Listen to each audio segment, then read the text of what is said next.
Hello, Shiver Seekers. Are you ready to follow us into the unknown? I'm Cynthia. And I'm Stephanie. You have found the Dark Oak. Today we explore Brandon Swanson's story.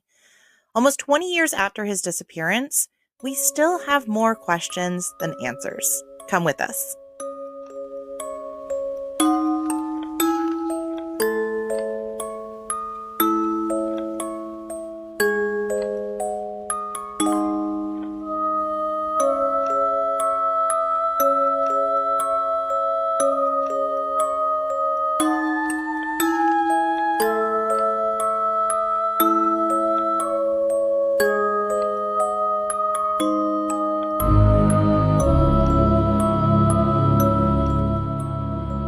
Welcome to the Dark Oak, the mystery podcast with purpose.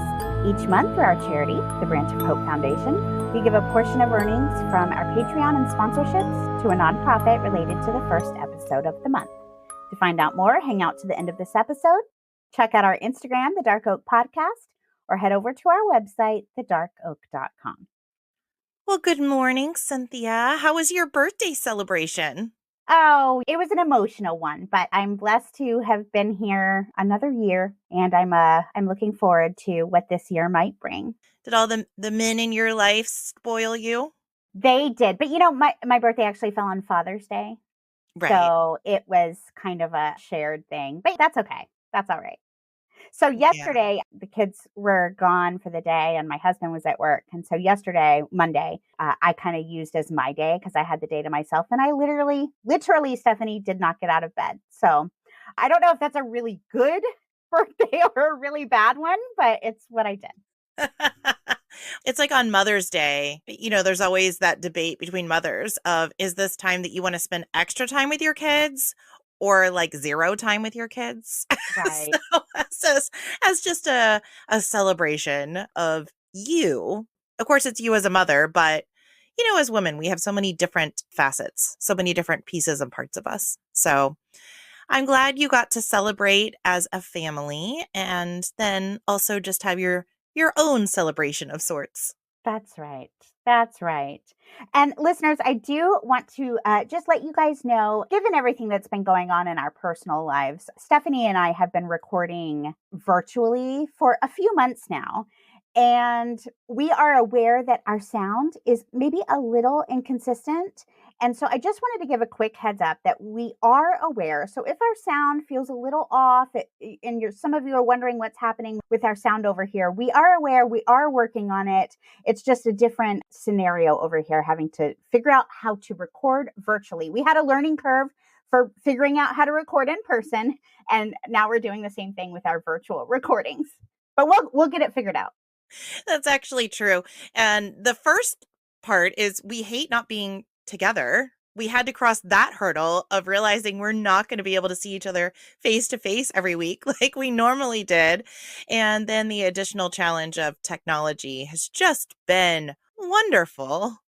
If you only knew what we've been dealing with just this morning alone. Listen, last week it was dead lizards.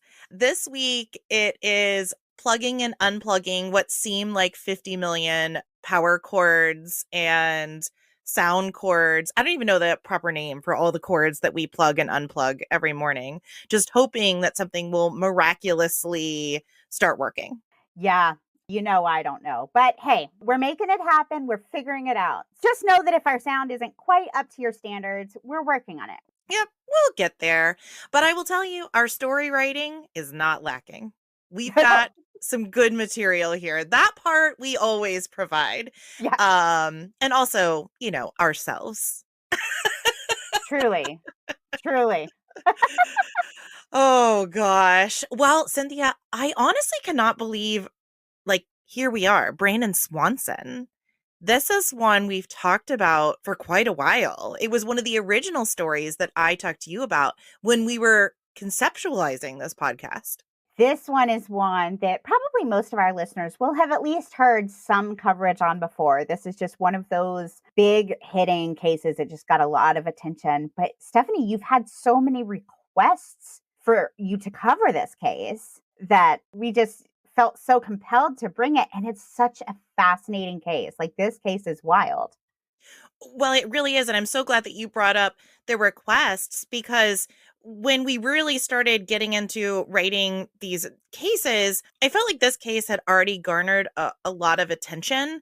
So I felt, as far as, bringing attention to unsolved cases, I thought my time would be better spent on other cases. Not that Brandon's story is not important, and not that the search for him isn't important. But again, we're trying to shed light on some of those more unknown cases. However, when we started to get a lot of requests, especially after our coverage of Shane Fell, I said, okay, well, maybe I do need to look into this.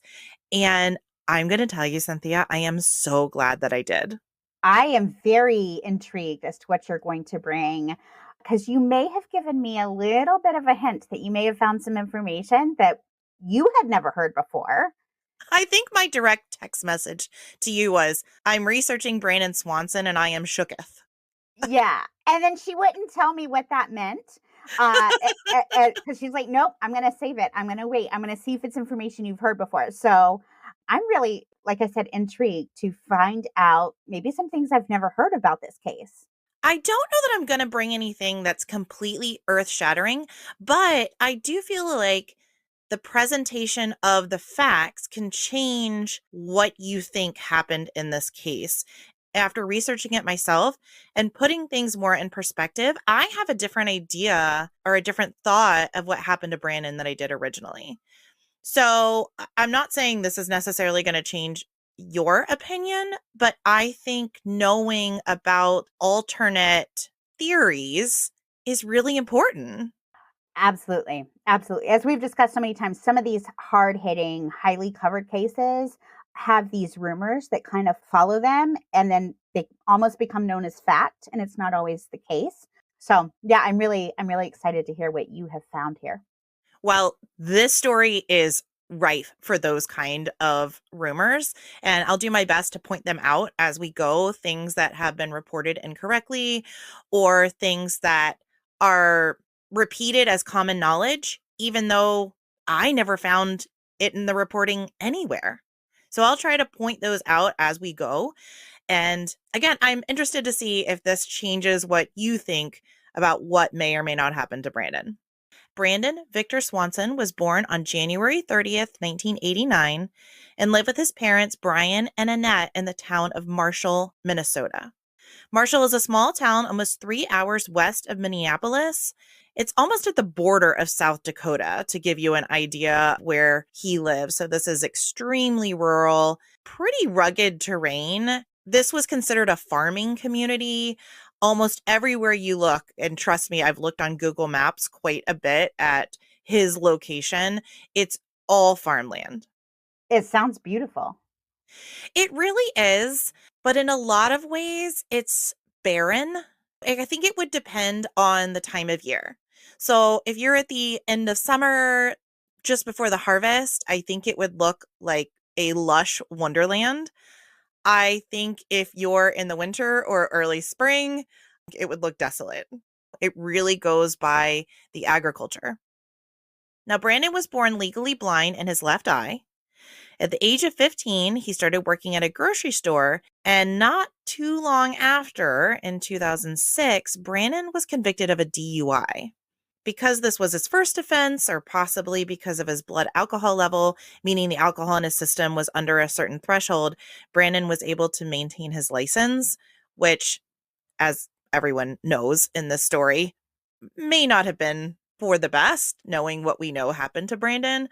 But regardless, those were the circumstances. After graduating from high school in 2007, a year later, Brandon studied wind turbines at the Minnesota West Community and Technical College in Canby, Minnesota, which is 30 miles northwest of Marshall. And I will tell you, in this description of the circumstances of Brandon's disappearance, I will use a lot of directional references. So if you are not directionally oriented, try real hard. I don't know what else to say about this, but really, so I'm going to kind of pause after it so you can picture it in your mind. Northwest of Marshall. If you're looking at it in your mind's eye, picture Marshall in the middle, and then raise your left hand up above where Marshall would be. That's where Canby would be. Okay, I'm doing it. I mean, I do know my north, south, east, west, but Marshall's kind of like our center. Yeah. Okay. In this particular circumstances, let's consider Marshall our center. So Okay. Canby was up northwest of Marshall. Gotcha. Brandon's plan was to transfer to a college in Iowa after he graduated from this technical school to continue his education, eventually earning a 4-year degree.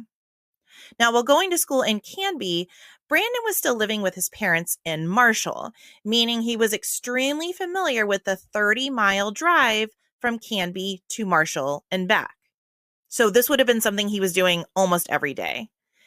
And conveniently, Marshall and Canby were connected directly by State Road 68. So if you're looking at a map, there literally is a highway that goes directly from Canby down to Marshall. Okay. A I straight can shot visualize it. back and forth, one single road.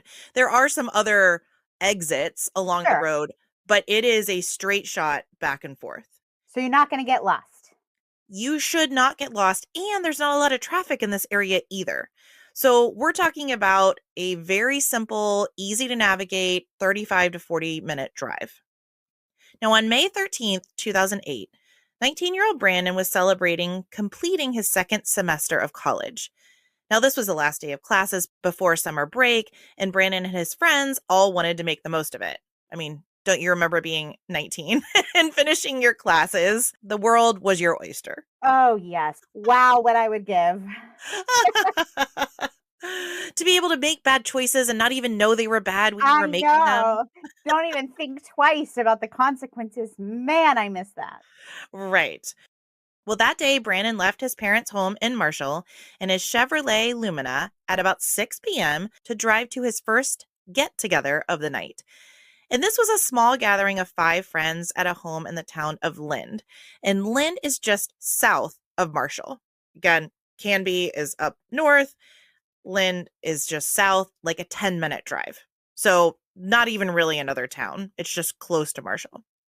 Now, while at the party, Brandon did consume some alcohol, but his friends did not believe him to be heavily intoxicated. Between 10:30 and 11 p.m., Brandon left this party to head to a second party over in Canby. This was a specific journey because he wanted to go say goodbye to a specific friend of his. So he drove the 40-minute straight shot up to Canby. While there, he continued to drink, and we're not sure how much, but we know he at least had 1 shot of whiskey. But again, partygoers did not report him acting intoxicated. He left the party about midnight, so this was a pretty short stay, an hour. Sure. And I suppose that was literally just to see this friend. And my thought was this whiskey shot also came as a farewell salute. I just put that together in my mind, but that's what I'm picturing. And from there, we knew he got back in his car, and it was presumed that he was headed back to Marshall for the night. This trip should have been a no-brainer for Brandon. Get on State Highway 68, head southeast for about 40 minutes, and you're home. But Brandon didn't do this. It appeared that Brandon was trying to use rural gravel and dirt roads, so basically backroads to get home. Now, most of the roads in the area run north and south or east and west. So it looked like Brandon was trying to drive a stair-step pattern, which would follow the path of the highway, but not be on the highway. Okay. So like he would go east on a road and then go south and then go east and then go south and then go east and then go south. Does that make sense? Sure. And I'm assuming he's doing this, taking the back roads, maybe to avoid police because he has been drinking. Well, your suspicion is the same as everyone else's. It's commonly accepted that there wouldn't be a lot of other reasons Brandon would have chosen to do this. And again, we're going back to the Shane Fell case. We feel like Shane might have been doing the same thing. And just like in Shane's case, we don't know if it was because he was actually intoxicated, like intoxicated to the point of impairment, or maybe he just simply didn't want the hassle. That's kind of what we concluded in Shane's case. Even if he wasn't intoxicated, he wanted to avoid DUI stop points, like checkpoints. Right, right. I can see avoiding the stopping points. The points that I do want to bring up in Brandon's case, though, is Brandon did have a previous DUI. And Sure. as we talked about, he was only 19. He should not have been drinking to start with. So even if he got pulled over and had any alcohol in his system, he's under 21. So that's already an issue. Also, I just don't think 19-year-olds have a ton of insight and perspective as to what's safe and what they should be doing. That's not to say that Brandon wasn't bright. It just means I don't think he had a lot of life experiences. So I don't know. Again, I think it's generally accepted that he was on these back roads because alcohol was involved. Sure, sure. Now, around 1:15 a.m., Brandon's car veered off the road and became stuck in a ditch. When the car was later found, it looked like the car had simply lost leverage. So it was kind of a steep embankment, but it wasn't very deep. So the frame of the car had come up in such a way that the tires weren't making contact with the road. Besides being muddy, the car was completely intact. It looked like he was going at a low rate of speed. There had not been a collision. So this wasn't something he would have suffered an injury from. What would have caused it? I'm confused as to what would have caused this. He just lost control, we're assuming? Okay, great question. It is thought that he got lost on these back county roads. So the thought was he was trying to make a U-turn, like he was trying to turn Uh, around in this intersection and just didn't notice how steep the side was and kind of went off the side. okay, so that's very different than losing control of the vehicle, which could easily point more towards him being intoxicated. While I can't say he wasn't intoxicated, this does not seem to indicate that it was a wreck because of his intoxication. Sure, sure, yeah. I think that makes a difference, though. Absolutely, it does. Yeah, Absolutely, it does. And we have party goers that have reported him not acting intoxicated. sure. Now, phone records show that Brandon first started calling his friends for help because, you're a 19-year-old teenager. Unfortunately, no one answered. Finally, at 1:54 a.m., as a last resort, he called his parents. Yeah. I mean, He's called everybody. he's called everyone on his Oh, list. no. And it finally worked down to his parents. I also want to point this out that he waited almost a full 45 minutes before calling his parents. So my interpretation is that he was worried, but not really worried. Like, for his safety in those moments. Exactly, exactly. Because there has been some speculation, which I don't really buy into, that maybe the reason he veered off the road is because someone was chasing him. There was some insinuation he was having an argument with someone at the party, which has not been substantiated.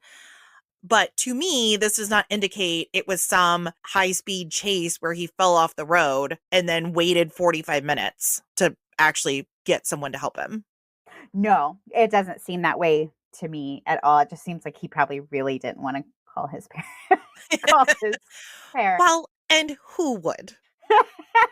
I've always told my kids, "Please let me be your first phone call." In my mind, I want to be that mom where it's like, "I'm in trouble, I'm gonna call my mom, and I know that she'll come get me, and I won't hear another word about it." But I also know how annoyed I would be if I got that call. So, I They get will it. call you, but only 45 minutes later after none of their friends answered. That's right. Regardless of where his parents were on his to-call list, he explained to them that his vehicle was in a ditch off of a gravel road. He was unharmed and that he was located between the towns of Marshall and Lynd. So remember, Lynd is that first party that he went to, which is in a town about 10 minutes south of Marshall. He's telling his parents that he is very close to home. That's a big difference from Canby. Like, Canby was like a good hike, but Lynn Exactly. was pretty close. Exactly. Brandon told his parents exactly where they could find him. Brandon's father, Brian, later said, quote, he was absolutely positive he knew where he was, end quote. Brandon told them to meet him on a particular gravel road that runs along a golf course about 10 minutes from the Swanson home. Brandon told his parents that he would wait in his car until they arrived. Now, if this isn't already giving you like secondhand parent anxiety, I'm not sure what will. But as you can imagine, fueled by the image of their, little boy on the side of a gravel road in the middle of the night, Annette and Brian got in their car as quickly as possible and began traveling to meet Brandon. Of course. Of course. And like I think you and I would do, they encouraged Brandon to stay on the phone with them until they could reach him. Yeah. They reported later that the phone would sometimes cut out, like reception type stuff, but they would always reconnect. Now, when Brandon's parents turned on to the road in Lynd that Brandon indicate he was on, they didn't see him or his car. So Brandon and his parents came up with the idea to flash their car lights and honk their horns at each other. Annette, Brandon's mom, said, quote, "We were saying, flash your lights over the phone. We could hear our son working the light switch in his car. Click, click, click, click." Through the phone, they could hear it. Through the phone, they could hear the lights blinking. So they knew he was with the car and they knew he was doing what they had agreed to do. But unfortunately, this did not help them connect either. And this didn't make any sense. This was a straight shot of road, so they should have been able to see each other. Brandon began to get frustrated, and at one point he even hung up on his mother because in his mind they weren't where he told them to go. Annette called back and reassured Brandon that they were doing everything they could to locate him. Trying to figure out another solution, Brandon told his parents that he could see lights in the distance, which he assumed were coming from the actual town of Lynd. He told his parents that he would just walk into Lynd and they could meet him at the Lynd Tavern. Now, not sure what else to do, Brandon's parents agreed to the plan. Knowing it would take a few minutes for Brandon to walk into Lynd, Brian first dropped off Annette at their home. And I wasn't able to figure out exactly why this took place. Most people seem to have the opinion that she had to work the next day, and so she may have needed to go back home to get a few hours of sleep. What I can say with pretty good certainty is that Annette getting dropped off at her home didn't change the outcome of this story. So I'm not going to get caught up in those weeds. Sure. Like I said, Brian dropped off Annette and then reconnected with Brandon on the phone at 2:23 a.m. And Brian was again urging Brandon to stay on the phone so Brian would know that he was safe. As Brandon walked, he told his dad in pretty great detail what he was seeing and what he was doing. Brian reported that Brandon said he was on a gravel road for most of the conversation, and then he decided to take a shortcut through a field. At one point, Brandon said he could hear running water in the distance. Brandon also said he passed several fences and gravel roads. At about 3:10 a.m., 47 minutes into his last phone call, Brandon shouted the words, "Oh," and an expletive. Brian then believes that he heard Brandon's foot slipping, and then the phone goes dead. Oh my gosh, I just got chills because can you imagine being on the other line with your son and hearing this? Zero. I can think about it 0%. I hate thinking about it. And I think that's one of the reasons that this case has been thrust into the spotlight because it is so terrifying. Yeah, that's just, ugh, what a nightmare. Yep. Brian made several attempts to call Brandon back, thinking that even if the phone was on silent, Brandon would possibly see the light on the phone and be able to retrieve it, but there was never any answer. For the next 4 hours, Annette and Brian looked everywhere they knew to look, driving up and down every road they can think of. Finally, at 6:30 a.m., they contacted the police to tell them their son was missing. So at some point, Brian went and picked Annette up. Correct. Again. Yeah, he picked her back up. And I saw in several other articles that he called in additional family members as well. I don't know how active they were in the search or if maybe he was just checking to see if they might have known something. I can see doing that just in desperation. Like, there's basically zero chance this person is going to know where Brandon is, but I'm going to call him anyway, just to make sure. Well, you'd feel so helpless, so hopeless. And yet I can understand why they didn't call the police right away because you don't necessarily want to jump to that either if nothing's wrong. But man, What a Right. terrible position to be in. Yeah, and at this point, it's not like you're suspecting foul play. It's not like he's been kidnapped. You're just thinking maybe he fell and hurt himself and we're going to find him. He's just injured somewhere. That's would have been my first thought, I would think.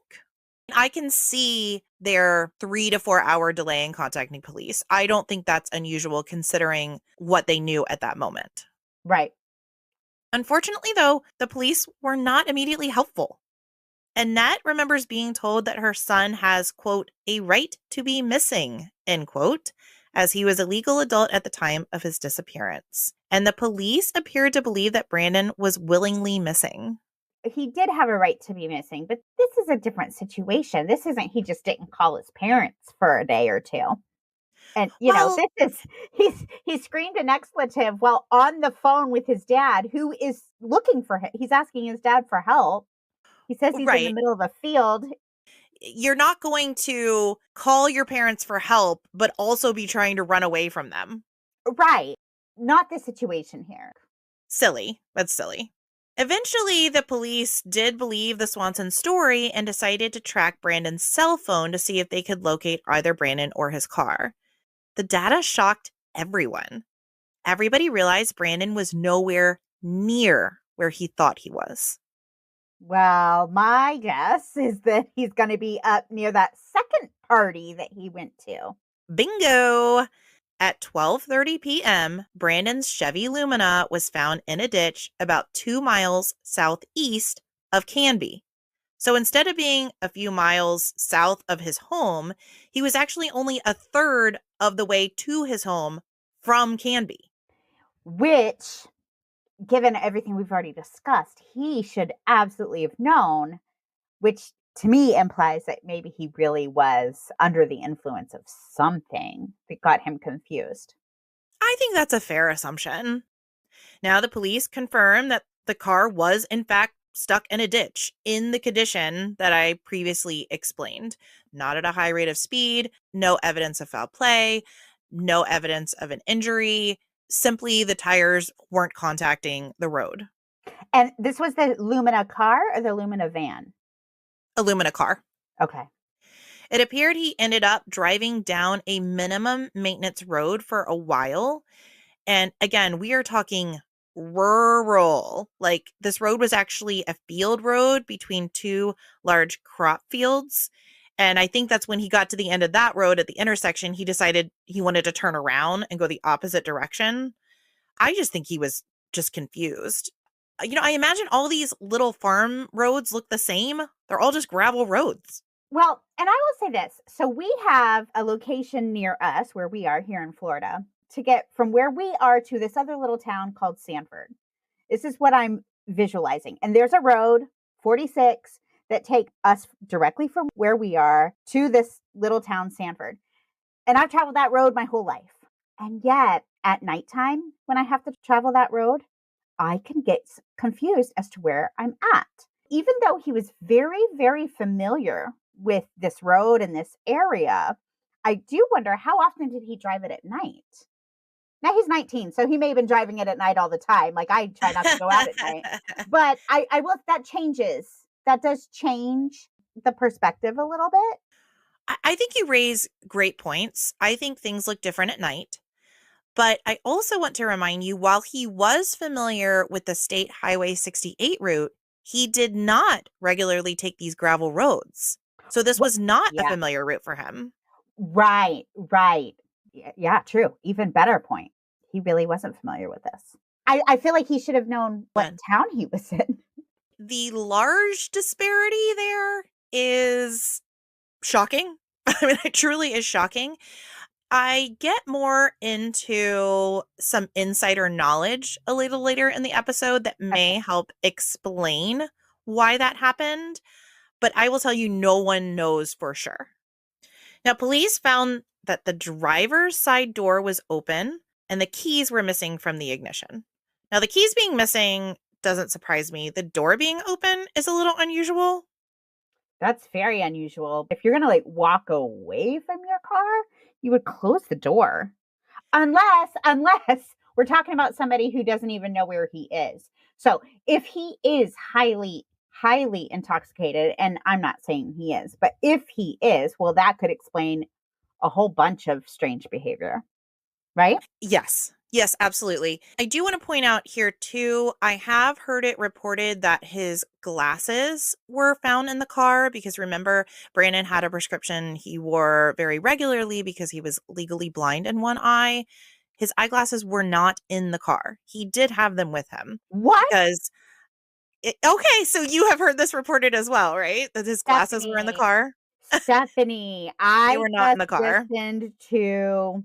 Okay, so in preparation for this case, I did go listen to some coverage I'd listened on previously, like years earlier.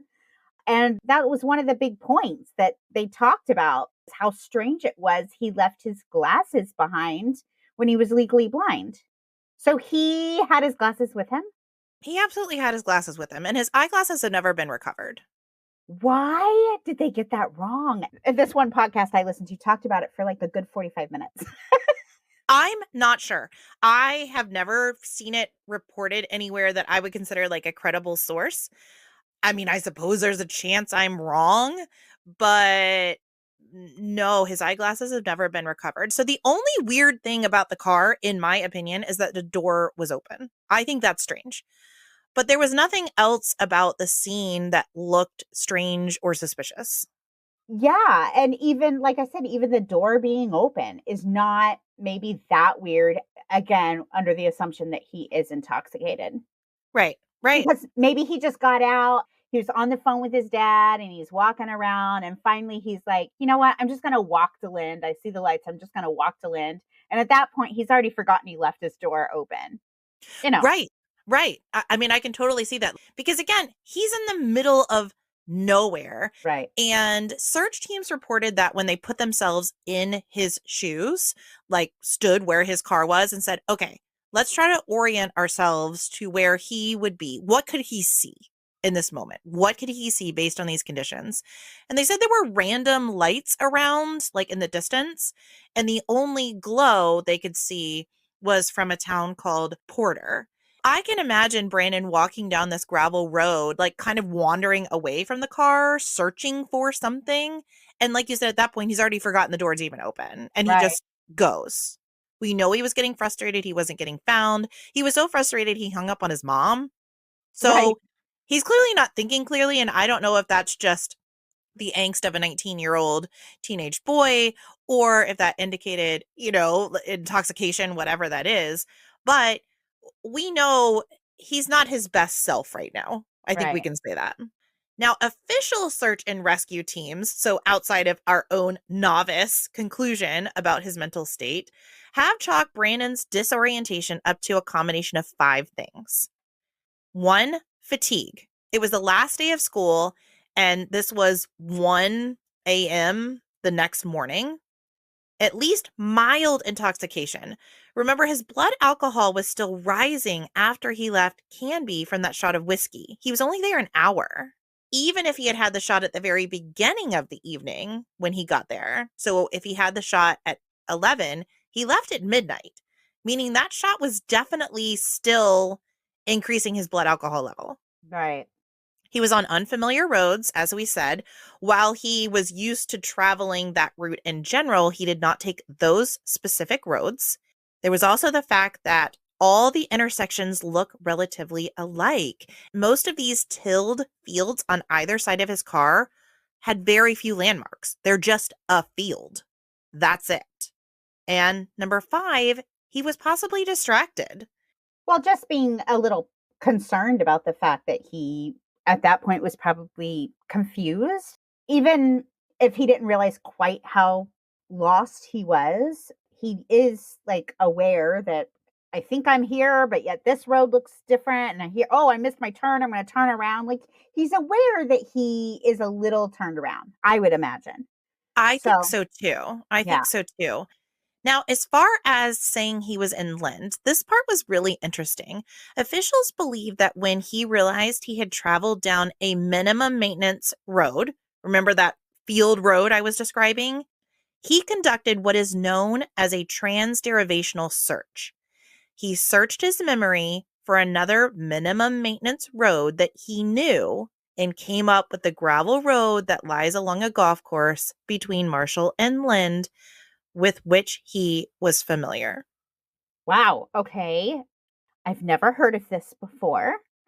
It makes sense in some ways, though, especially under the conditions that I just described: unfamiliar roads, fatigue, mild intoxication, distractions, roads that all look the same. And he tried to say, okay, what does this look like to me? Because I'm sure he's thinking, I couldn't be that far off track. I can see that It's still strange. because he's 45 minutes away from where Yeah. he thinks he is. Like he's in a completely different town in a completely different direction. So it's not like he's in the same town and he should have gone left, but actually went right. Like he's in a completely different area. So that I'm struggling with a little bit. I agree with you. I thought it was interesting that officials brought this up, but again, what other explanation do we have? Maybe there is another explanation, but we have partygoers saying he wasn't heavily intoxicated. Annette and Brian, who were on the phone with him for really a combination of hours, reported that he didn't seem out of the ordinary either. I can't really argue with the experts if they say that's what happened here. It still seems a little strange to me. And maybe with the other factors that you mentioned, maybe you can just be that confused where you're like, oh, yes, no, there's this road. This is where I must be. As far as not sounding intoxicated, I don't know how much a bunch of teenage partygoers, how aware they really are of their friends drinking. Like if you and I went out, I don't know that I would even pay attention to what you necessarily ate or drank. No, I think that's completely fair. And Right. I thought that too. Like you said, teenage party goers, I don't know that they're going to be monitoring their friends' intoxication. And also, they are probably intoxicated themselves. Exactly. Maybe he's not acting like overtly intoxicated, but I take it with a grain of salt. As far as his parents not noticing it, I mean, if I were on the phone with my parents after wrecking my car or getting my car stuck, that would sober me up, man. You know, I, I get it. I can see that. I can totally see that. I waited almost an hour to call them. I think that I would be able to fake sober pretty well. So again, I take all that with a grain of salt. But it is interesting information that all of these witnesses are saying, no, he seemed totally fine. Right. Exactly. Okay, now, Cynthia, this part gets a little complicated. So, for your and everyone's viewing pleasure, I have created what I have called the Brandon Swanson Scent Trail Map. This can be Wow. found. Yep. That's right. I, for talking about not understanding technology, I really pushed myself to the brink here, making this complicated Google map. And you created this.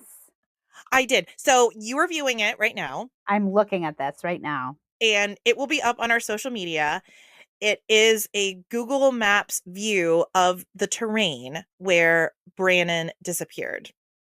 It also has the road that Brandon was believed to be traveling on, that field road that we were talking about.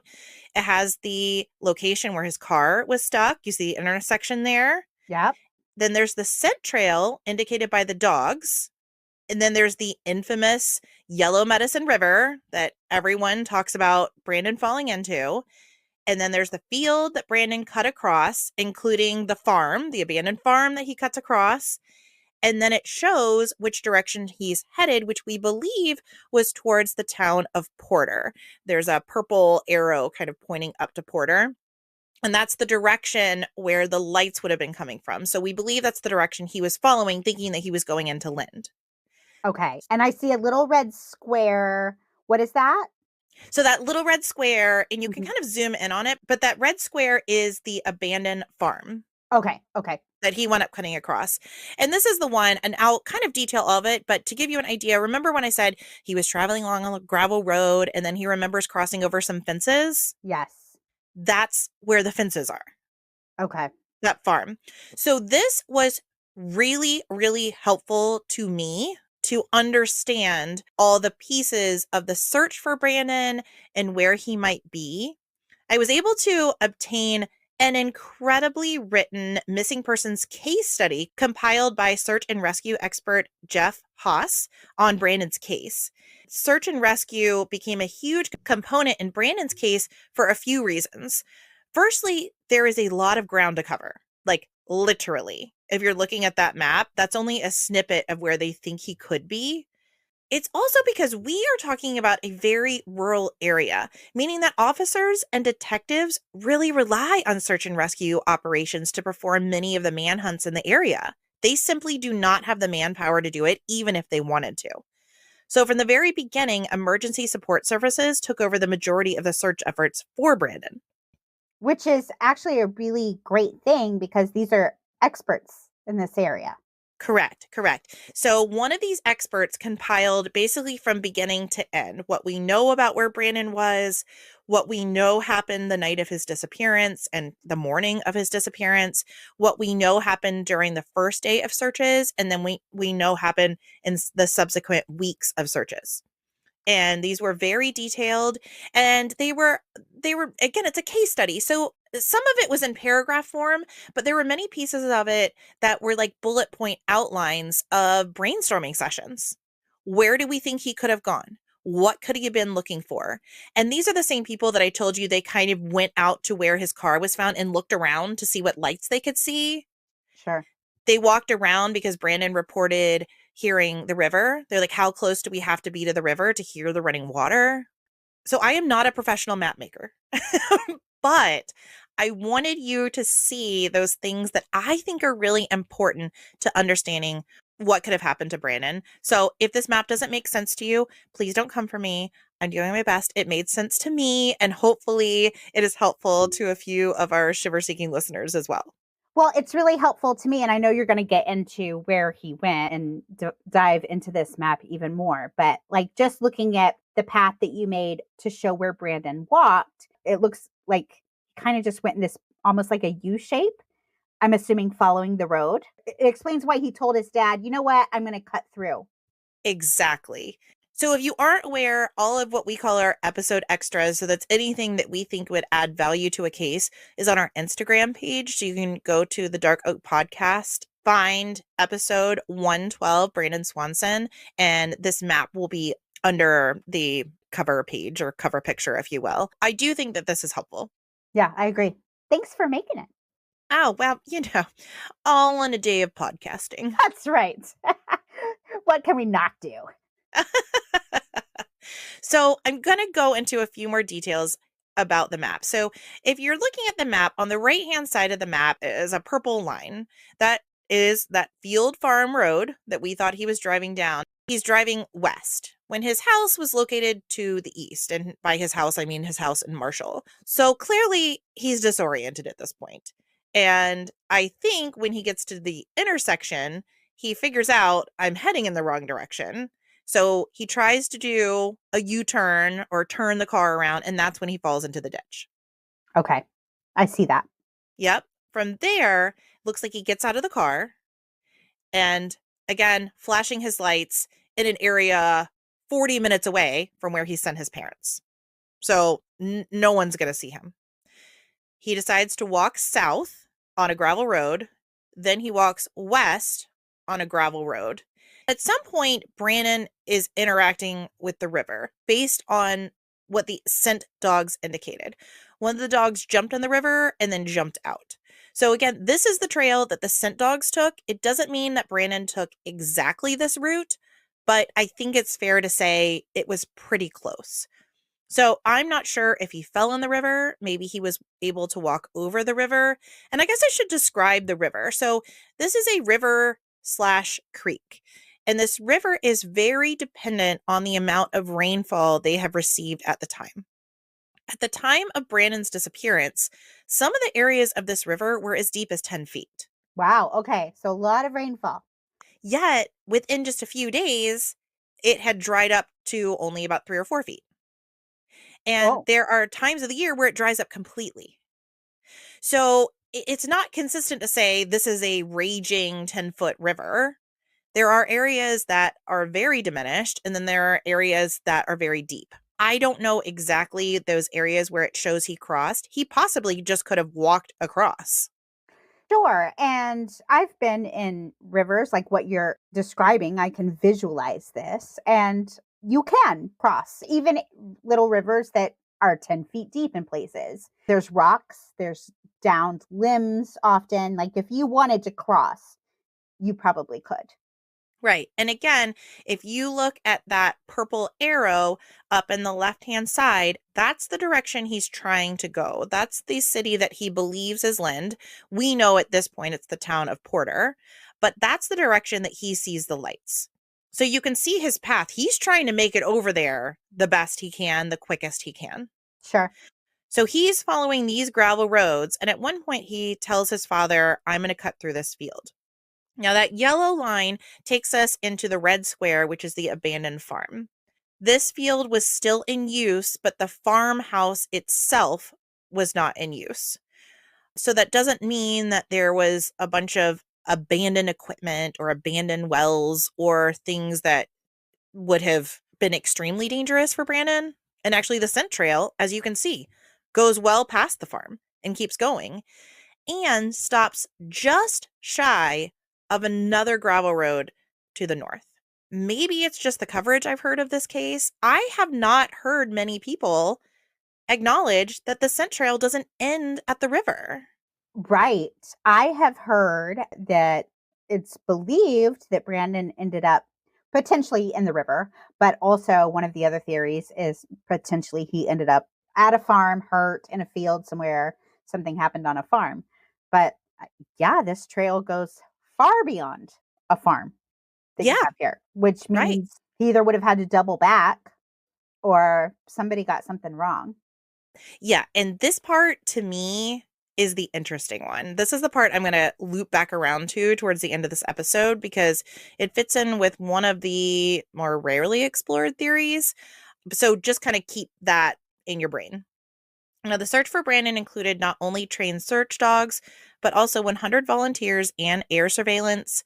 Teams worked diligently to cover the 140 square mile area of interest. But just a few months into the search, teams ran into problems when the issue of land ownership permission, particularly among cattle farmers who took issue with search canines present on their property. And you said cattle farmers. Now that's interesting because I've heard there were some farmers who didn't want their lands being searched because they were afraid it would damage their crops. But Absolutely. Yep, it's twofold. Now, I only read cattle. What I will say is I don't know. Let's just assume it's both. Let's assume it's cattle and it's crops. Regardless, this is a obviously highly debated topic and it has a few tangents because clearly, it kind of falls under that polygraph test for us. Just the fact that you won't take it means you're guilty. sure, I think it's sure. just human nature to think, what are you hiding? So when I got to this point, I started asking myself, is this a legitimate thing to do as a farmer to say, I'm just not comfortable with you on my farm? I think we have to view it from the lens of who owns these farms and what it means to their livelihood and what is the actual probability that Brandon would be on their property, right? Because that's what you're judging. Is there a direct line where Brandon could have gone onto their property, or are they just searching for the sake of checking something else off the list? And I'm not saying checking something else off the list isn't a worthy goal either. But when these farmers, where a search could possibly affect their income for a whole year, where do we balance it? Sure. Because if it's not going to damage anything, if it's just, I'm going to come check your property, I'm not going to do anything to damage your crops, it's not going to affect you in any way other than you have to give me permission. Of course, to me, the answer would be like, sure, come look, check. We're looking for a human being here. Please come look. Right. Like, but is there a way as a farmer that you could say no and not be at the least a jerk and at most a murderer? Is it Right. possible that I can justify those things in my mind? Because almost everyone who has heard Brandon's story, they get to this point and they're like, no, farmers are guilty. They're all conspiring. Like the idea of not just opening up your field to let searchers in is a little mind boggling. And again, the insinuation is if they refuse, they must be guilty. Okay, so here's the skinny. I did as much research as I could on this because I do feel like this is kind of, again, one of those pivotal points in Brandon's case where people like to say, well, those few farmers that refuse to let anyone search, Brandon must be there. Because there were several farmers who did allow searches, correct? The majority did. Okay. To be fair, the majority did. But even they had pretty strict protocols and timing on it. So I've done a little write-up on cattle farmers and I've done a write-up on those that grow produce. And so I can just let you know what I know, and then you can make your own determination about whether you think it's valid for them to say no or not. You've done the research. I should have known. All right, bring it. Well, again, I don't know. I'm not trying to sway you either way. I'm just presenting the information, and then you can determine, like, is that a valid reason to say no? No, I'm curious because I have to tell you, I have, like I mentioned, heard some coverage on this case. I've never heard anybody say, here's what that would actually look like when it comes to the searches. Here's Right. what it Well, would actually mean. So I should have known Stephanie would bring it. We're so lucky to have you. oh my Stephanie. gosh. You bring Well, it. now you're going to know a lot about Minnesota farming by the time you're done with this podcast episode. Nice. Some might call us experts. Let me tell you, you want to know about U.S. beef? I gotcha. I probably don't, actually. You probably don't. I'll hit the high points. Okay, thanks. So Minnesota, I did not know this, but Minnesota, you see how I even said it? You Minnesota. when you said it, I was like, you even said it with the accent. Oh my goodness. It's really gotten into you. I've watched a few interviews with the Swansons, so we're in Minnesota. Okay.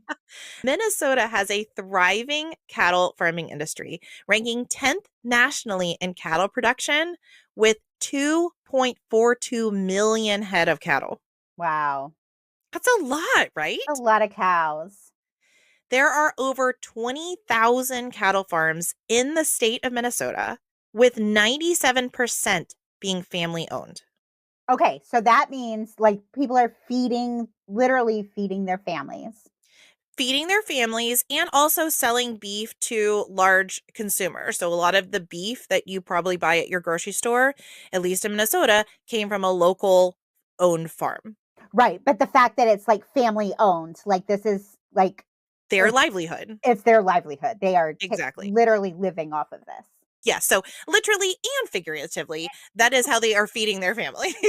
Yes. I didn't catch that, but yeah. Mm-hmm. Yeah, I was like, yeah, they also consume beef. That's true. With their one cow.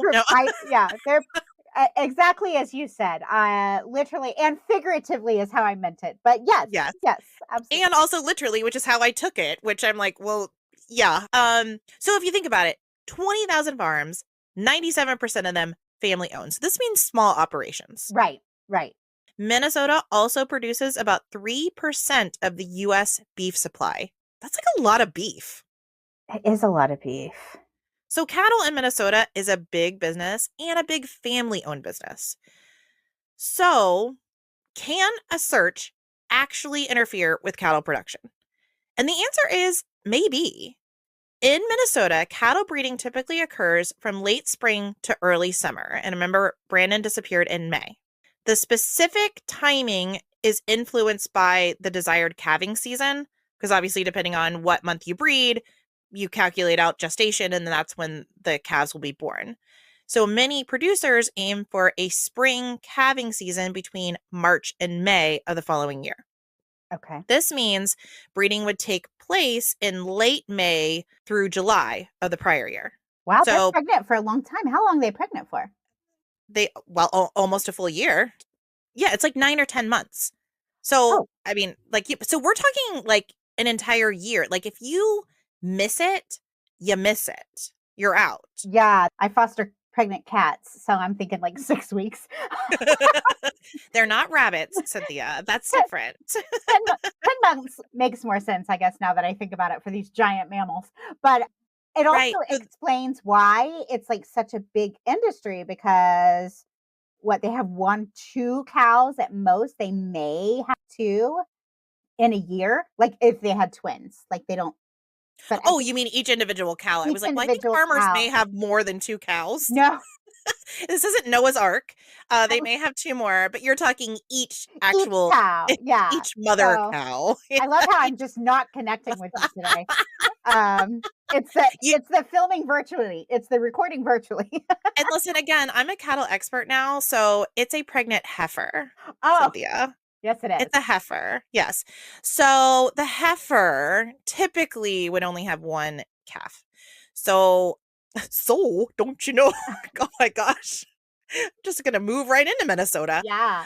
So this particular breeding season is very important, and then the Right. calving season is very important, and everything in between, because if those cows prematurely abort those calves, you do not have cows for your next Right. year. Right. It's a long game. I guess. It's a long It's game. a long game. It's not like a quick turnover like Yep. other industries. So, Yep. okay, I think that's good to know and important. Now, are So, cows easily stressed? wow, girl, see, we are aligned. Don't say Okay. that we're not. We are. Always, always. So, depending on the particular flow of the farm, it may be possible that a full canine search team of acreage could absolutely disturb the cows. According to a University of Florida agricultural article, quote, stress is defined as a physiological response to a threat. Stress and the associated adverse effects impact the economical sustainability of the beef industry. Stress responses involve endocrine, paracrine, and neural systems. Stress negatively impacts the consumption of feed, digestibility, metabolism, and the immune system, or a combination thereof. Additionally, stress has direct effects on reproductive performance, Mm. such as hormone secretion, the diameter of the ovulatory follicle, and consequently, pregnancy rates. Moreover, it was demonstrated that stress impairs the maintenance of pregnancy, affecting the uterine environment, embryo development, and maternal recognition of pregnancy. Thus, stress is considered one of the most important factors of embryo loss after reproductive disease. Wow. Okay, so there's big implications there. Because I Right. imagine if you're a poor little cow to have like all these dogs and strangers sniffing all over your land, you Right. could And be these out are wild. grazing. Yeah, these are wild cows. These Right. aren't, I mean, they're not domesticated. They're Like not they're like your not, cows. They're not like well, your they're cows. they're not like my sweet cows, no. Who Yeah, like bound over to you for treats and belly pets. right. But so these are not socialized cattle. Sure. So from reading this, I would be hesitant and unless I really knew what was happening. Yeah, or at the very least, I think I would put parameters like we need to keep a separation, like maybe you search the half of the field that they're not on at the moment. And again, like I don't know the ins and outs of these farms, but it wouldn't just be a free for all, I guess, is Right. what I'm saying. Right. And it's not just as simple as everyone thinks it is. Sure. Do I back a farmer saying absolutely not? I don't know. But for everyone just saying, well, just barge on there, just go on their property, just search what you want, that's not fair either. Right. If you don't allow them to search your farm, you're just a monster, which is what Right. I've always heard in coverage of this case. Well, I appreciate my farmers. What can I say? I'm not saying that we don't need to do everything we can to find Brandon, but I also think we need to be mindful of the property that we're going on. Sure. Yeah. That may not be a popular opinion. I don't know, but I think there may be room to win on both sides. That's kind of my thought process is okay, let's not vilify them, but let's figure out a way we can get what we want to, Right. which is to be able to find Brandon, obviously. Well, I appreciate the fact that you've brought potential reasons why, as opposed to just, I don't know, they just wouldn't allow it, no good reason. Like you've brought, well, there might be some potential reasons why a farmer might say no. Now, I'd be interested to know why the majority of the farmers said yes, please come look. Were they not Well, concerned? those didn't come easily either. They were highly coordinated. There had to be plans in place. They were literally, this is the only week out of the year you're allowed to come search. I hope the weather's good for you. So the ones that did allow them to search, they weren't just open armed about it either. There were So restrictions from everyone. Okay. So, see, I just think this has been not reported on accurately because I've always heard where it was just like most everybody let them on willy nilly, but these few here obviously had something to hide. I've never heard that, no, even the ones that allowed the searches had very strict parameters. I've never heard that. And they did. They absolutely did. There wasn't anyone that just said, yep, go for it. Everyone had their own protocol of how to handle it. And these search and rescue teams that work in these areas, they understand. This isn't their first run in with these farmers Sure. that, again, are trying to protect their own family business. So they kind of know the dance too. Right. And for the most part, they've been able to, I'm not going to say finagle their way in, but it's true. They've been able to say, okay, fine. If that's your rules, we'll work within your rules. That's Right. fine. We'll make it happen. Right. They're seeing the forest through the trees. They're saying, is this possibly a ridiculous request? Maybe, but are we going to do it in order to be able to get in and do what we need to do? Yeah. Okay. So let's say it's not cattle. Let's say instead it's crops. According to my research, there are good reasons to not allow searches there either. The number one reason would be crop damage, and secondary would be the disruption of the overall farm and the crops. As it turns out, there are only a few weeks out of the year when the fields are truly inactive and even available for searching, meaning there are no crops and you're just down to bare soil, right? So there's only like 3 weeks out of the entire year that you would not have anything sprouting, like anything Okay. happening. So you're already down to a few weeks. Well, during those 3 weeks, the weather, as I said, also has to cooperate for the search to be effective. For example, after rain, many of the fields, when they've been mowed down, turn into unsearchable mud pits. Right. Right. So not only is this dangerous for searchers, but that's the time when you would risk damaging the property the most. Like you can't bring heavy equipment out there because you're just going to tear up the rows. And subsequently, you can't go into the fields during planting or harvesting or anything in between because you're going to damage the crops and again, damage a family owned business. Right. And specific to Minnesota, you also have the addition of wind. The area in question is flat farmland, like flat. The only windbreaks are a few man planted trees around fields or houses and some natural vegetation that grows along a river. And that is not a lot to stop wind. So if you bring out scent tracking dogs and it's a very windy day, they're going to be useless. You need a calm day with very little wind, no rain, and no snow. Okay. So the searches are not as easy, not as foolproof as I've always heard. Right. It's not just as simple as like, well, we're just going to go out there and search for it. These are all very well thought out, well constructed, and fragile. I don't know if that's the right word, but fragile from both sides. I mean, because you don't want to do anything to anger this particular farmer because then that's going to turn off another farmer. And also, if the weather is not conducive to being searched, even if that farmer has said, well, this is the only week you can do it, if the conditions aren't right for searching, the search and rescue team isn't going to go out and waste their time. Right. Therefore, the fields remain unsearched. Okay. Because I'd always heard maybe he ended up on a farm and then got hurt, and the farmer or whoever covered it up. And that's why they won't let anybody on the farm. But maybe there could be other reasons why we wouldn't want the property searched. Not to mention the scent track goes beyond at least one of these farms. Right. Right. Right. And I'm not saying a farmer didn't do something to him.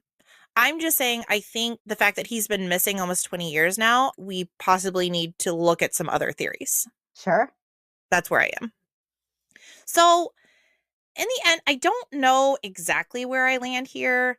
I know there are a lot of armchair sleuths who have encouraged police officers to force a search of these specific properties, but without probable cause, Yeah, you I can't don't do know if that. I agree with that. Yeah. Well, you can't legally. Well, right. And for example, there's a rumor floating around, and I'm going to call it a rumor only because I was not able to confirm it anywhere, that the search dogs hit on a piece of farm equipment owned by one of these farmers that wouldn't allow a search. Okay. Interesting. And somehow, because these dogs hit on the farm equipment, that meant that the farmer was involved. Well, here's the deal. I don't necessarily agree with that either. The way these dogs work, literally Brandon could have just walked through their field and left his scent, and therefore that farm equipment picked up on Brandon's scent, because the implication has been, well, this farmer ran him over with their tractor. Like, that's not the way that scent would work. I'm not saying that the dog was necessarily incorrect, but I don't know that that farmer killed Brandon. Well, it could that Brandon could have even walked up upon this tractor, and he's Right. been walking for a while and just be like, you know what, I'm going to lean up against this tractor for 5 minutes and rest. Or if it was raining or windy or whatever, tractors are big. They provide some amount of coverage, I guess, protection maybe from elements. Like, just because his scent was on the tractor doesn't mean he died by tractor. And I do kind of want to squash the idea that he was run over by a tractor. Again, I'm not saying it 100% didn't happen, but here's the deal. When he went missing, it was in May. Let's say he did lay down in a field somewhere. In late May, the crops have not yet been planted. It would have been barren, black soil. A person operating a tractor definitely would have seen a body laying there. Nobody accidentally ran over Brandon in a cornfield because there was no cornfield. There was a field getting ready to have corn on it, but it did not yet have corn on it. Does that make sense? Sure. So the idea, I mean, I think everybody has romanticized this idea that he fell in the river and then stumbled into a cornfield or a whatever field, a wheat field, and succumbed to hypothermia, laid down, and then this errant farmer just ran over him with a tractor and either never even noticed or realized it and then tried to cover it up. I just don't think that happened. Well, and there wouldn't be a motive if you accidentally run over someone because they're laying in the middle of your field. It's an accident.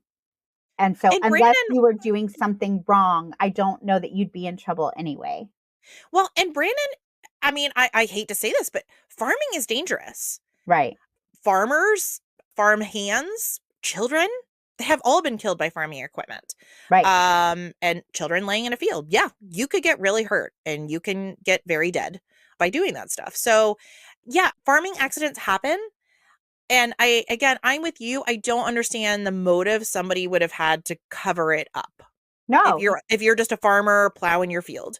But I think the likelihood of that happening, the way people have described it at least, is just made up. There's just no way that could have happened. Well, the fact that it's just flat land, Right. unless The it was only after a rain or something like that and he was covered, but even then it would just be an accident. So unless there was some other reason why whoever did it didn't want to report it. So I don't know. I guess technically you shouldn't be mowing your field intoxicated. Maybe you can get in trouble for that. I don't know. I don't know why you would, but I guess maybe some people do. But all that to say, unless you were doing something else that you thought might get in trouble, I just don't understand why you wouldn't report it. I'm with you. I'm not saying it couldn't happen. I just don't think that's a logical explanation. To me, it seems much more logical that he went into the river. I think that's possible too. And on that note, we'll talk about that. The Yellow Medicine River has been the subject of extensive searches over the years, including excavation efforts in areas where the dogs led law enforcement. Lyon County Sheriff Eric Wallen said, quote, "We've had excavators come in and sift through the dirt looking for something, whether it's remains or property," end quote. And this type of excavation continues to take place. The most recent search was in the fall of 2021, just a few years ago, Wow. when the river dried up due to drought. It just naturally dried up. But the excavation crew still came up with nothing. No glasses, no phone, no car keys, no Brandon, no clothes. And his scent trail goes far beyond the river. His scent So, trail ends where it's indicated. Yeah, exactly. It goes up further north. It's heading further yeah. north. And I'll talk about the scent trail as well, because there are a couple different things that we could glean from that. There's a couple different theories that come out of where the scent trail ends. Now, Ken Anderson of Emergency Support Services, a search and rescue organization, finding nothing in the Yellow Medicine River came as no surprise. He believes Brandon's body will be found on the portions of land in the area that emergency support services have not been allowed to access. So he is going back to, again, the farmer theory. Mm. Ken said, quote, "They will not allow us on their property. We try and work out a method that will make it acceptable, and we've not been able to come up with a working compromise," end quote. Ken Anderson sounds like someone who is extremely frustrated with this process, which I think if I was in his shoes, I kind of would get. Part of what makes this case so mysterious is we know Brandon went somewhere. So he's not in the river, doesn't appear. The river's been dried up and excavated. We haven't found him. He doesn't appear to be on any of these farms, at least none of the ones that have been searched. There's a few that haven't been, but there's no reason to believe he ended up there. So where is he? This sounds like it's one of the cases where it's kind of like, well, we think he might be here because we can't find him anywhere else. Right. And Yellow Medicine County Sheriff Bill Flatten has worked closely with emergency support services throughout the years, particularly when it comes to seeking this permission. And he said most landowners were more than willing to make it work, as they are dedicated to their community and the Swanson family. But Flatten has said of those farmers that have not allowed permission, he said, quote, "They know their property and they search it and look around as well," end quote. So to him, he's kind of siding with the farmers. Like, I get it. They don't want us there, but they've searched around and said there's no body. There's no Brandon. So I think it depends on whether you think they're trying to cover something up or whether you think they are just trying to protect their property. Well, and here's the thing. If they were actually looking for him, you would think they'd find him. They are going to be going through these If he's fields. there. If he's there, Yeah, right, right. right. If he's there, they will eventually find him. Ken Anderson brings up the bigger issue, which is that with each passing year, different types of search dogs are required to pick up on aging scents. I did not know this. Emergency Support Services has stated that the number of dogs trained to help them at this point is dwindling. Ken Anderson said, quote, "The problem is that as time goes on, it becomes much more complicated to fulfill the search because you need to have canines that have experienced because you need canines that have experience on aged scent," end quote. He went on to say that in Minnesota alone, only 3 dogs possess the capabilities to carry out these types of searches. Although he did also say it's not uncommon for this team to utilize canines from other states, but he did say it's not ideal. Ken acknowledges the particular needs of landowners, but said his team is committed to creating an access schedule that works around the shifting planting and harvesting season. And they've been able to do some pretty creative things. This is me going back to saying not everyone was just open armed. They had to get really creative about how they could get on these properties. However, he does admit that the farming terrain has provided unique obstacles to this particular search.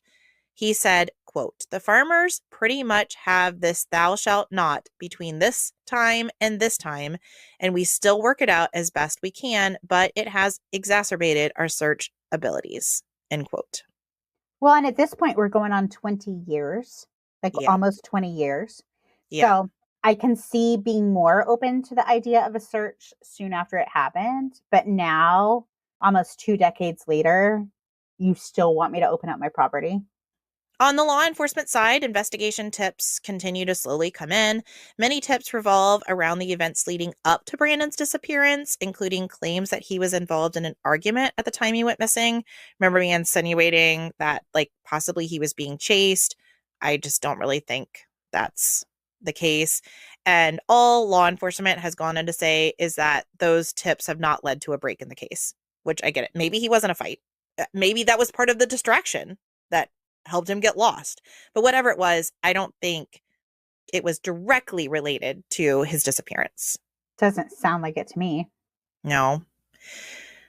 Left to grieve the absence of their son, Brian and Annette Swanson decided to help make a positive difference for others by creating Brandon's Law, which was passed in 2009. This law requires law enforcement to immediately take a missing persons report and begin an investigation for all situations, regardless of the age of the person believed to be at risk. While Brandon's Law doesn't necessarily help the Swanson family and the search for their son, it does correct an issue they believe hindered what could have been a search conducted much sooner. It was their way of turning their intense pain and frustration into something useful for other families.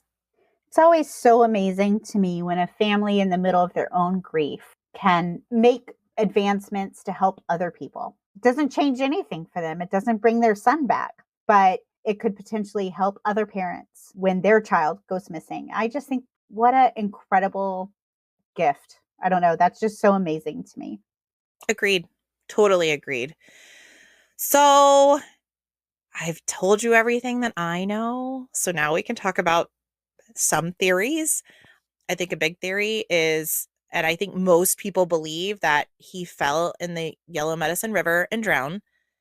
However, I do take big issue with the fact that nothing has ever been found. Nothing has ever been found. And I feel like we would find something at this point. Is it possible he's still in the area and we have not found anything? No articles of clothing. Again, the phone, his glasses. I don't know anything. That seems strange to me. It does seem strange to me. At the same time, at this point, again, we're so technically what, 17 years out? Right. At this point, I would say I wouldn't expect to find much. Because again, this is the wilderness, it's very rural. So we've talked about it before. We've talked about it in many cases where someone goes missing in the wilderness where, yeah, they may still be right there, but they're just covered up in debris. You know, you can lose a person in the middle of the wilderness. But the fact that this is pretty barren area, and the fact that the river dries up, it's been excavated, that does seem to make it less likely that that would have happened. Yeah, some have said that maybe some of his personal belongings did settle on a riverbank somewhere on someone's property, and just in cleaning up their property, they just chucked it, not knowing that it could be related to a missing persons case. Because I'm sure you find random stuff all the time, just kind of chucked onto your property. You know, like an old scruffy shirt or something that could have belonged to Brandon. Somebody's thinking, oh, it accidentally flew out of their truck or something. You know what I mean? I'm sure there have been people that have moved onto properties that the Yellow Medicine River passes through that have moved in there over the last 17 years that may not have been familiar with this case. And they just found some clothing or glasses or whatever it was and just threw them away, not knowing they were relevant. I think that's a possibility. But again, the fact that these particular areas have been excavated and sifted, to me, leads me to believe that he's not at least in the areas they searched. Sure. But I don't know. I kind of think that you can be in the areas and still not be found. I think it's unlikely. I just think, like, I just Googled Yellow Medicine River. There are areas just in these Google searches, the image searches, there are areas where if there had been a body laying there, you absolutely would have found it. But then the next photo over looks like, well, I can see where you might never find a body there. So I think that could go either way. I think Okay. he would still be there, but I do think potentially never find his remains. But what makes me question him being in the river is the fact that his trail went so much further beyond it. Like, I think Yes. it's much more likely that something happened to him closer to where his trail ends. I think it's very dangerous to assume that that moment where he said, oh, and then an expletive, and Brian could no longer hear Brandon, I think it's very dangerous to think that that was the ending of Brandon. I think Oh, that was the ending of Brandon's phone, but I think it's a very dangerous line of thinking to go down, that when that phone met its end, Brandon also met its end. Because heck, maybe he just stumbled over a rock and the phone fell and hit something and the battery popped out or something. I think there's a lot of, I hate to use the word romanticizing, but I do feel like that. It's this idea of he's walking along and all of a sudden he falls into a well. Because I got to be honest with you, if I'm slipping off a riverbank and falling in a river or falling in a well, I don't even think I'm going to be able to say words. It's just going to happen, right? Yeah, like, yeah. I don't know that I could hold a phone up to my head You're long going to enough hold a to phone say up to it. your head, even though it's taking a second to say it. I don't say things before I fall. I just fall. And then afterwards I say things. Right, You know what right. I'm saying? So I think it's very dangerous to suggest that Brandon's phone going dead and Brandon dying at the same time. Could it have happened? Yeah. But I don't think that's what happened. I think No. Brandon went on. I think he walked farther than wherever his phone was dropped. Did it drop in the river? Maybe. Did it just smash on a road? Maybe. But wherever it was, Brandon went further. I agree completely. His trail Yeah, indicates that yeah, 100% in my opinion, yeah. that he went further. I'm not sure where he went. Did he get on that road and walk further? We'll go into that a little bit more, but I think acknowledging that that trail goes farther than the river indicates that he's not in the river. Yeah, no, I think his phone could have been in the river. I Uh, think that's possible. yeah, but I think, yeah, I don't think that was, I think he went on beyond that moment. I think that's just when he obviously lost use of his telephone, in my Sure. opinion. Sure. But then you have to think now he's out in the middle of nowhere, obviously confused, obviously very lost, and he doesn't even have access to a phone. All he can do is keep walking towards those lights that he sees in the distance, which your map indicates that he did. And then you also have to consider, is he wet or not? Because that certainly would make a difference to his chances of surviving as well. How far did he go? So at the time of Brandon's disappearance, the temperature was 46 degrees and it Ooh, dropped to 39. okay. So regardless of whether he's wet or not, he's cold. Uh, Absolutely. but if he's wet, he absolutely could suffer from hypothermia. Absolutely. And he was wearing very light clothing. I mean, he's not wearing winter clothing. So he could have suffered from hypothermia whether he was wet or not. But again, he's cutting across a farm.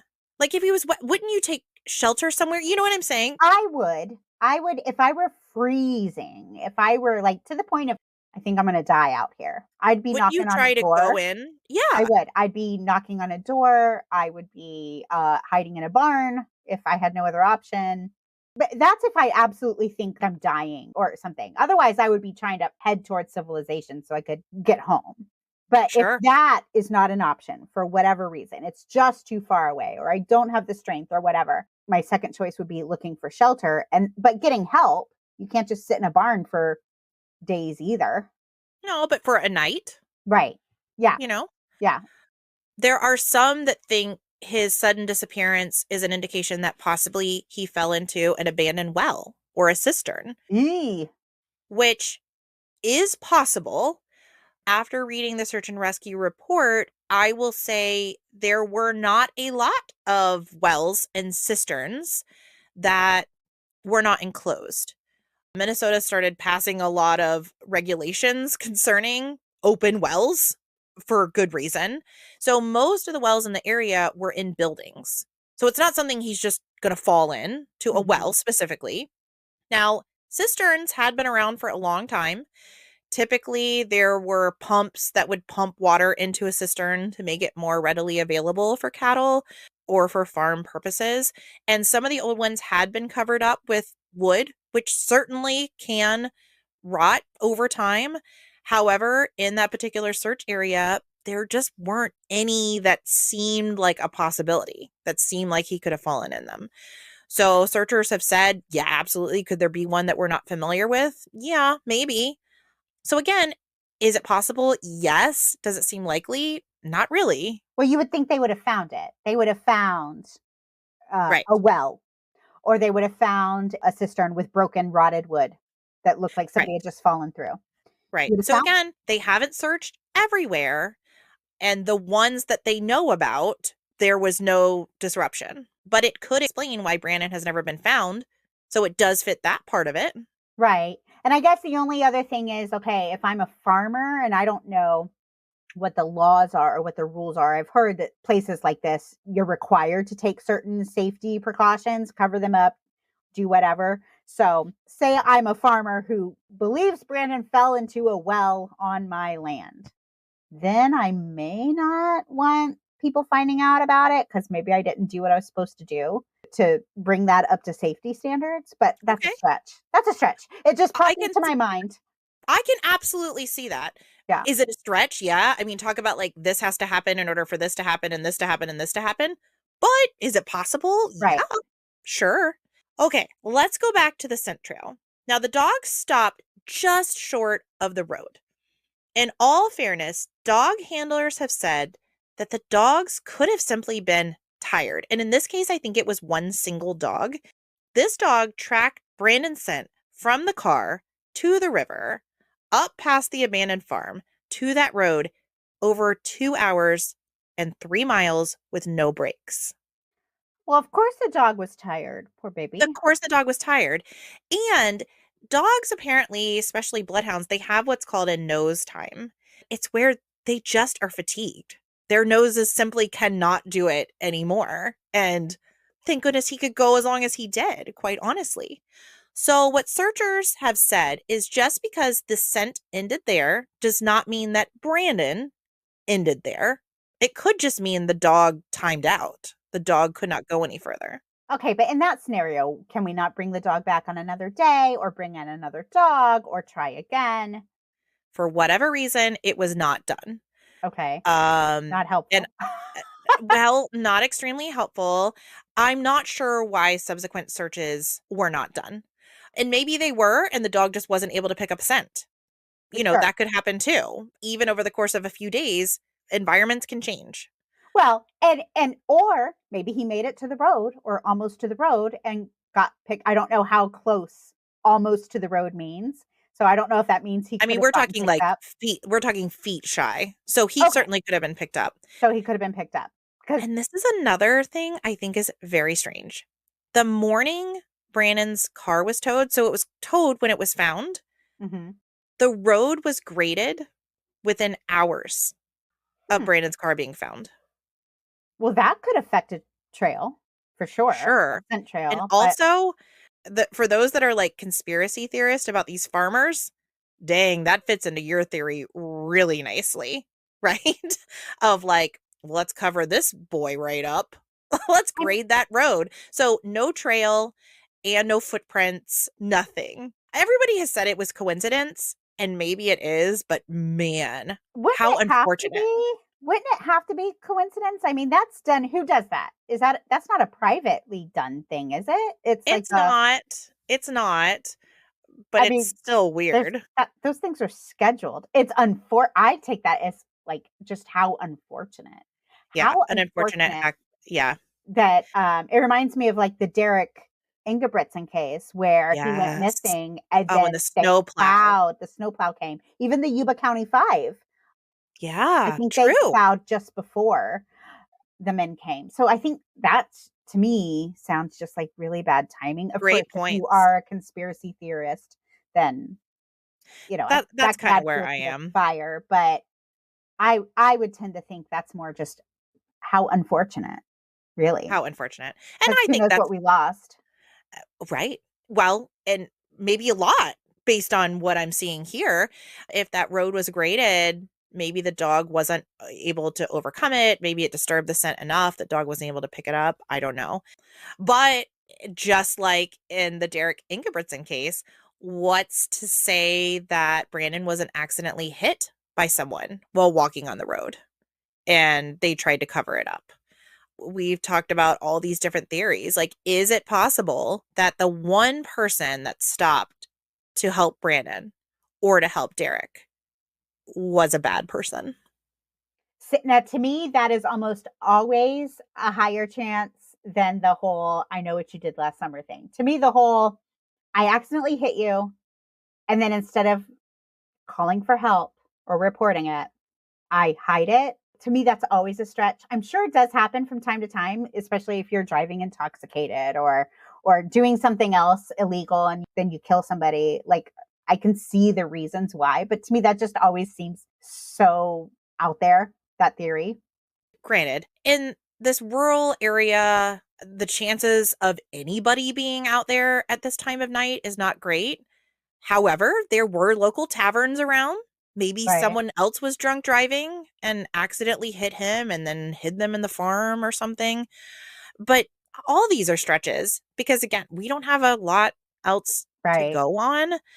I guess if it was in Um, the middle of the night, like I guess if it just happened like hours after he stopped, right? After he wrecked his car, then that could be a drunk driver. That's the one time that I'm like, okay, I see why somebody would try to hide it. Like if you're intoxicated or under the influence and then you hit somebody and kill them, you would get in a lot of trouble for that. So that's the yes, one time that I think, okay, you wouldn't report it. And I guess during those nighttime hours, that's a possibility. there have been a few that even said that Brandon tried to run away and start over. But again, No, I mean, you don't call your parents, tell them you want their help while no, you're trying to disappear. Like, we've already kind of covered that. So I just don't think that's a possibility either. no. I think, I don't know. I think the idea, see, unlike you, my mind always goes to the one person who's going to drive by me when I'm stuck on the side of the road. It's going to be a bad guy. Like I wouldn't Well, get in a I car with just, anybody. I wouldn't get in a car with a woman and her child. I would not get in a car with anybody. That's how paranoid I am of other people. So I don't know.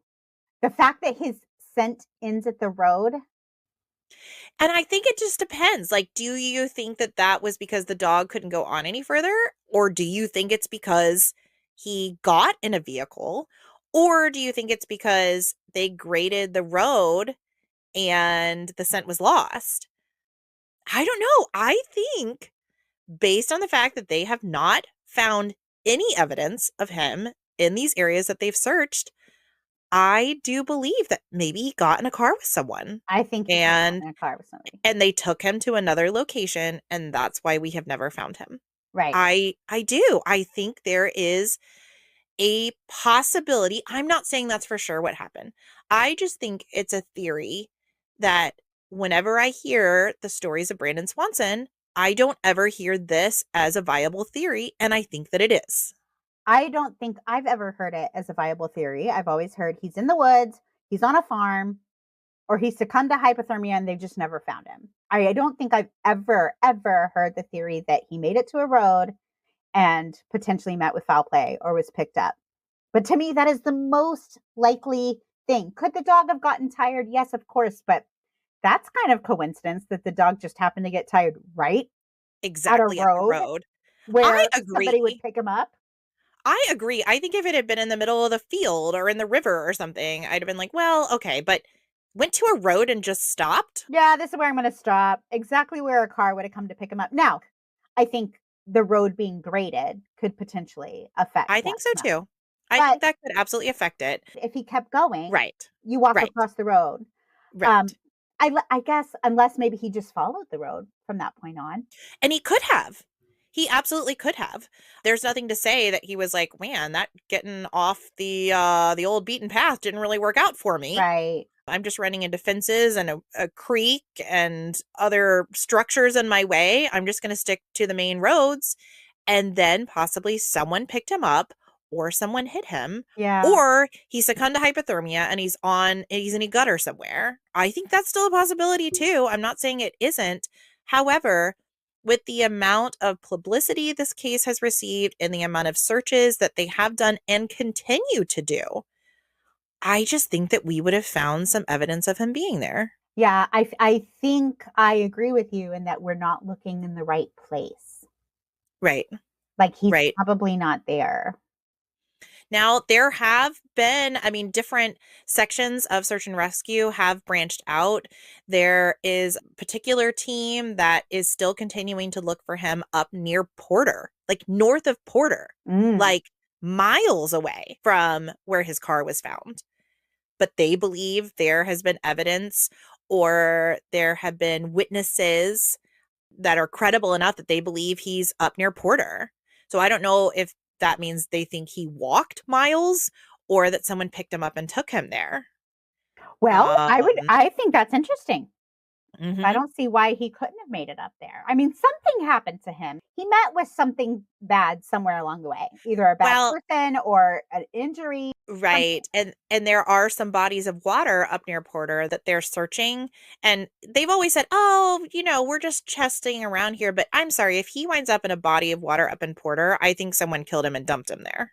I Right. don't think he wandered all the way up there. If he gets to Porter, eventually he's going to run into daylight. Everything changes in daylight. Yes. You're going to Yes. start seeing other people. You made it to Yes. town. You see people. Yes. You call your Right. parents. Right. So I don't know. I'm leaning towards something bad happened to him, but I don't know that I think it was a farmer. Well, unfortunately, I think something bad happened to him no matter what.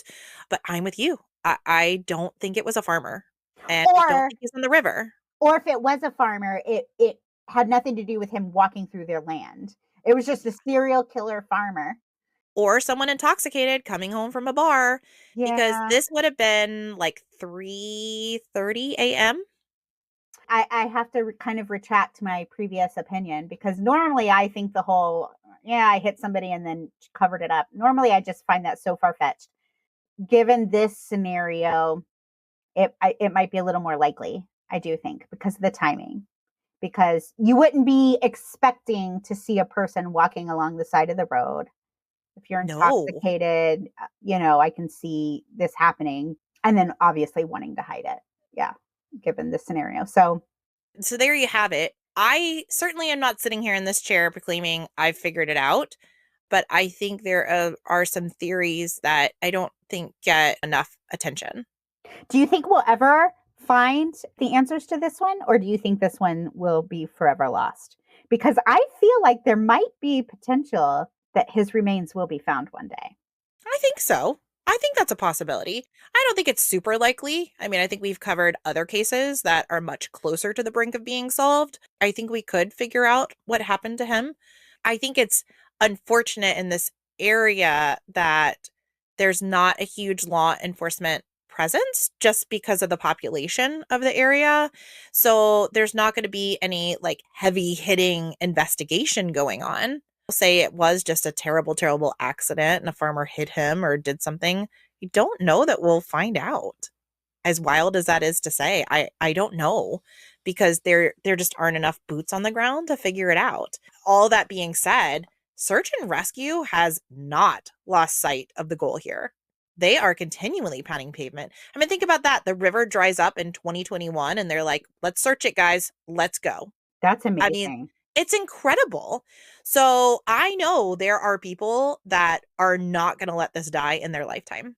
If you have that on your side, I think anything can be solved. I think it all has potential to be solved. The thing that throws me off is his scent trail. That's the part that throws me off. If it weren't for that going so far beyond the area we've been looking, I would say he's somewhere around there. He just got lost and eventually they'll find his remains. But I just can't see anybody looking at that scent trail and be like, well, he fell in the river. He's dead. He drowned. yeah, that's the part because I can absolutely see him dying of hypothermia and just succumbing somewhere out in the middle of the wilderness and never being found. But the scent trail just throws me off. And that's not to say he didn't still die of hypothermia. I think following the scent trail and him succumbing to hypothermia somewhere else is still a possibility. I But mean, to he made just it so say, far. I know, He I made it know. so far. I think that he would have, again, if he was getting to that point where, okay, I'm going to die if I don't get warm, or I'm going to die if I don't do XYZ. He did cross through an abandoned farm. There was Right. shelter. He did have options. He wasn't just out in the middle of nowhere with no options. I agree with that. I agree with that wholeheartedly. I do. It's a real mystery. It is. So there you go. Brandon Swanson, folks. I'm so glad you requested it. You guys just have the best ideas. I love it. Well, Cynthia, since you have such a personal connection with our branch of hope this month, do you want to present it? Well, Stephanie, this month we are supporting the Ovarian Cancer Research Alliance. as our Branch of Hope recipient for June 2025. We're doing so in honor of my beautiful mother, who I just lost back in April from the disease. Ovarian cancer is the 8th most common cancer in women worldwide. It's one of the leading causes of cancer death in women. It takes the lives of over 140,000 women every year. That's a lot of us. That's a lot of us. So the Ovarian Cancer Research Alliance is the world's largest organization dedicating to fighting ovarian and all gynecologic cancers. They've invested $128 million into ovarian and related cancer research, making it the largest global funder of research by far in the fight against this cancer. They are also currently using artificial intelligence to develop a blood test to potentially detect ovarian cancer, which is amazing because ovarian cancer is one of those diseases that has very few symptoms. That's part of what makes it so deadly. By the time you learn that you have ovarian cancer, you are oftentimes in the end stages. The fight against ovarian cancer is very real. It's affected me and my family. It affects all of us. So in honor of my mother, Renee, and anyone who's fought this terrible disease, anybody who's lost a loved one to this disease or who is currently fighting, let's all join forces. Let's support the Ovarian Cancer Research Alliance and let's find a cure. And you can find out more information about the Ovarian Cancer Research Alliance on our website, thedarkoak.com. You can find their information in our show notes. And if you are already a member of our Patreon, a portion of your June membership will go directly to this charity. And if you would like to support Stephanie and I as creators and also feel good about knowing that a portion of your membership fee is going to Ovarian Cancer Research Alliance, look into our Patreon. We have 3 different tiers. We have a $10 tier, a $5 tier, and a $2 tier. We're doing some exciting stuff over there. $10 tier members, you're going to be getting your personalized videos from Stephanie and myself this week. We're having a lot of fun working on those, making those interesting for you guys. We know that you can't support every podcast's Patreon, but if you're looking for a podcast to support, we would love to have you over there at our Patreon.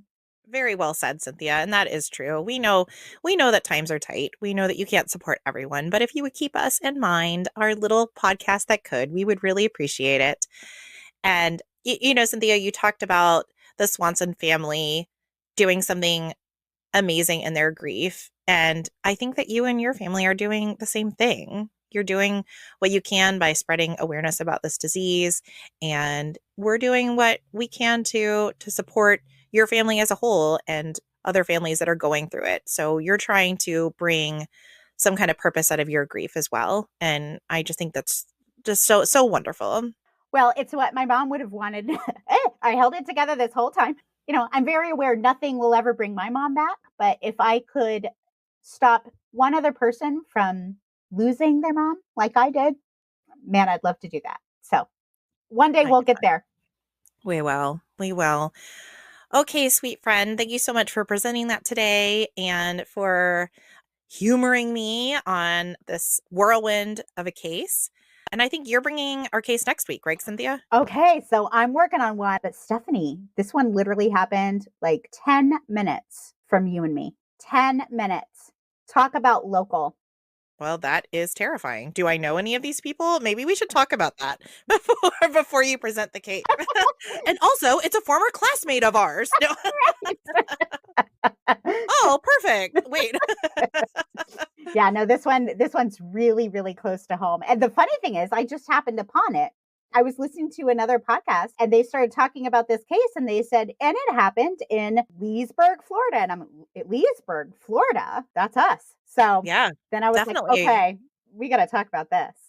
Okay. All right. Well, text me on the side, girl. Let me know. Listen, we have a missing child. We have a explosive Nancy Grace appearance. I mean, this case has everything. Okay. I also feel like I've been living under a rock, yet I'm a true crime podcast host. So you're going to enlighten me next week. That's right. Okay, Shiver Seekers, thank you so much for joining us. We love you guys so much. All right. Bye. Bye-bye.